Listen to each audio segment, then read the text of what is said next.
We're on the island of Crete. Living on the island are Idomeneo, who's the son of the king, and there are some Trojan prisoners, amongst whom is Ilia, who is a Trojan princess. She is secretly in love with Idomeneo, who is openly in love with her.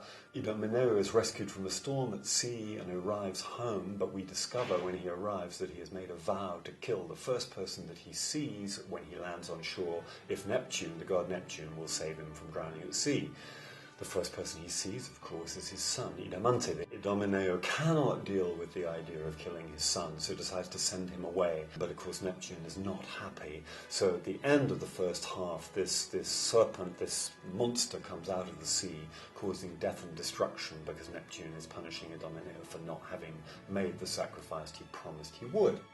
Of all the Mozart operas, Idomeneo is not on the face of it the easiest or the most immediately approachable, but it's got fantastic music, and it's probably, in many ways, I've directed most of the Mozart operas, and it's probably the music is the most inherently dramatic. He was incredibly obsessed with the drive of the story, this narrative, of this chaotic narrative of all these people confronted with terrible choices, and the music is, it's like film music, some of it. It's actually a really good piece to begin with someone like Mozart if you've, say, never seen a Mozart opera, because it's a really strong drama. Doing an opera like Idomeneo at Garsington is a challenge, because it's a piece that asks for things like storms at sea. And of course, in a traditional dark theatre, then lighting is what you rely on mostly to do that work. So there's a real challenge as to how do you achieve those atmospheres in essentially natural light. That's really difficult, but of course it's quite invigorating as a challenge. I'm working on Idomeneo with two design colleagues that I've worked with before. Malcolm Rippeth, who's doing the lighting, and Hannah Clark. They're both from the kind of upcoming, in their 30s generation of designers, very much part of the future of British theatre, I think. We decided from the get-go that we were interested in trying to marry the 18th century of Mozart's world with a very contemporary feeling.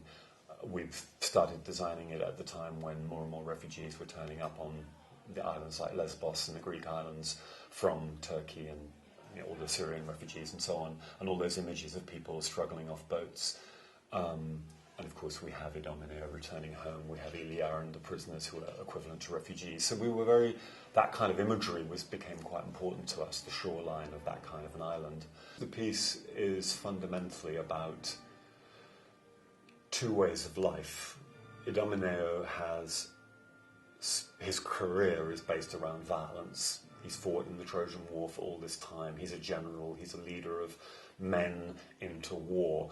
Meanwhile, Idomeneo and Ilia, despite their conflict and their inability to love each other because they come from these two different cultures, fundamentally both share a view of the world which is about forgiveness and about peace. And so it's really a conflict between two ways of looking at the exercising of power. And then, of course, the love stories that play out within that.